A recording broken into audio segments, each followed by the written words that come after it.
Alright, so this season of My Hero Academia has been something to say the least, and I'm gonna be honest with you guys. I definitely didn't watch all of it because of obvious reasons, but I will say there was something in particular that made myself come back to the anime for the clear intention of just wanting to know if they could do it justice. And of course, judging by the title and thumbnail of this video, you probably already pointed out that I'm gonna be talking about none other than My Villain Academia. And throughout this season alone, I've noticed some changes that honestly could have been untouched for the better of this season, and still, I don't even know why these changes were taken into account is probably what I would have said up until recently, but from what I've watched of all the joint training arc as well as the few episodes of the Endeavor agency arc, I could tell shortly after that these changes were made for the Japanese audience's perspective on the new My Hero Academia movie. Which honestly, a bit of rearrangement isn't too bad, but coming from a manga reader's perspective, it just felt like there just wasn't as much time as I would have wanted in My Villain Academia than for what we received within the last 6 episodes or so. And it's come to a point where I'm not entirely sure if what's to come next is entirely safe for the anime fans of My Hero Academia, so pretty much that's why I wanted to talk about these last few episodes within My Hero Academia's anime and an overall recap on season 5 to recall some of my thoughts and hopes for the future of the anime to come. And of course, I couldn't just give out my thoughts alone, so with me again is Jet the Prophet to tackle on the discussion of the end of My Villain Academia.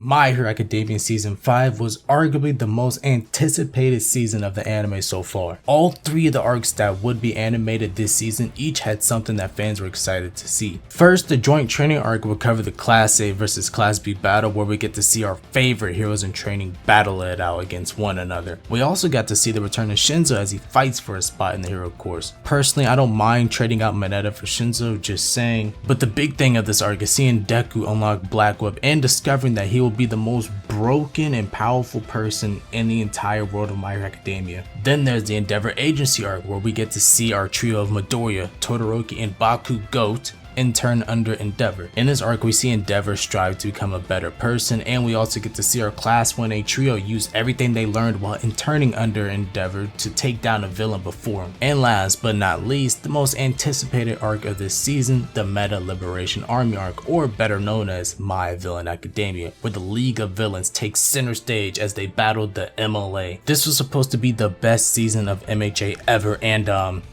it didn't exactly turn out that way. There's plenty of problems with season 5, switching of arcs, excessive amounts of flashbacks, cut content, a dip in animation, and while season 5 contained all these problems here and there, these problems were most prominent with the arc of My Villain Academia. As My Villain Academia kicked off, it had myself and many others wondering whether if this arc was going to be handled the way most of us My Hero Academia fans had interpreted it from the manga. My Villain Academia was definitely a fan favorite coming from the western side of the world, but as for the eastern side and more so the Japanese audience, they felt as if this was a turning point in the series, which to me doesn't make any sense because when you go into the details and impact within this arc alone, it could easily be debated as one of, if not the best arc in this series so far. However, as for the content in My Villain Academia's anime, there were a lot of things to talk about, both good and bad. But let's talk about it in the mix of both, because in this case, that's kind of what we're dealing with. From my personal standpoint, I really enjoyed a majority of the things I was looking forward to within this arc. It seemed as if there was enough delivery from the biggest impactful moments, including the stuff with Twice, Toga, and of course Shigaraki. All the more with having some great fight sequences to balance out the poor to decent animation quality throughout this season. Although, like I said, when it comes to the animation as well as the pacing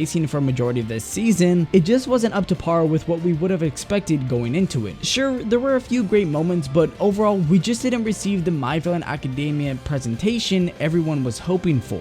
And throughout this arc, it still felt as if we were still set in the My Hero Academia and not so much the My Villain Academia world as from what we would have felt like within the manga. And I just wish we had more of that to work off of, especially as we work our way into the next coming arc of this series. My Villain Academia during this season lost a lot of its soul, and what do I mean by that? The My Villain Academia that we got in the anime was it was passable. It got the point across of telling everyone that this is a villains only arc. But many of the smaller things that made My Villain Academia hit that much harder in the manga were either cut out or altered. A lot of content that they cut out was content that humanized these villains. In the manga, the original beginning of My Villain Academia saw the League of Villains desperate for money as they were sniffing the floors looking for spare change change. They ended up running into the Creature Rejection Clan, who is an organization who hates people with physical abnormalities, which means they hate anyone who doesn't look normal. So basically they're racist. Well, anyways, they saw Spinner and were just completely disgusted, which is surprising to me because Spinner has been confirmed the sexiest man alive above the man Ryan Reynolds. But anyways, the rest of the league didn't really like how they were trying to target Spinner, so they ended up just killing everyone there. This moment might not seem that important in the long run, but it turned this band of misfits into a unit, into a complete team. The League of Villains is a group who cares for each other, and this moment humanized them. And it also taught everyone a valuable lesson. It's okay to murder people, but it's not okay to be racist. Another good moment that they cut out was the Meta Liberation Army's reaction to Curious's death. Reed Destro in the anime seems like an evil businessman, but he's more than that. He's a man who cares for his subordinates. And when he was informed of Curious's death, he ended up shedding tears. But in the anime, it was just completely cut out. Oh yeah, in that scene where Shigaraki decayed that crowd of people, yeah, that crowd only got together because of Trumpet telling them that Curious was dead. While the characters in this arc do look cool and badass, a lot of their humanization was just cut out from this anime adaptation.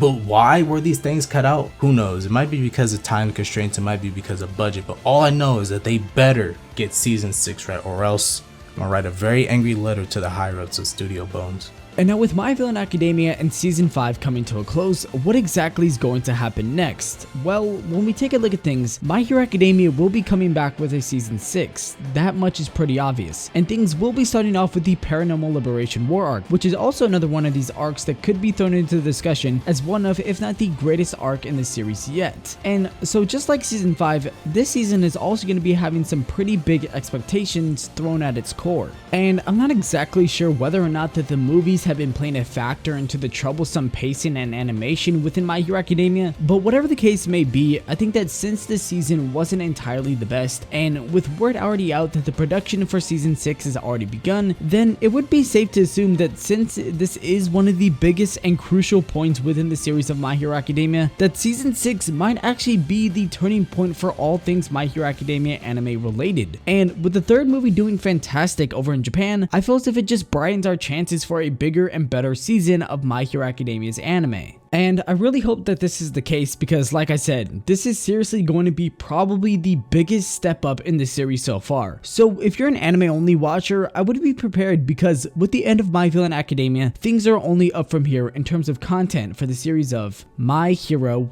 Academia.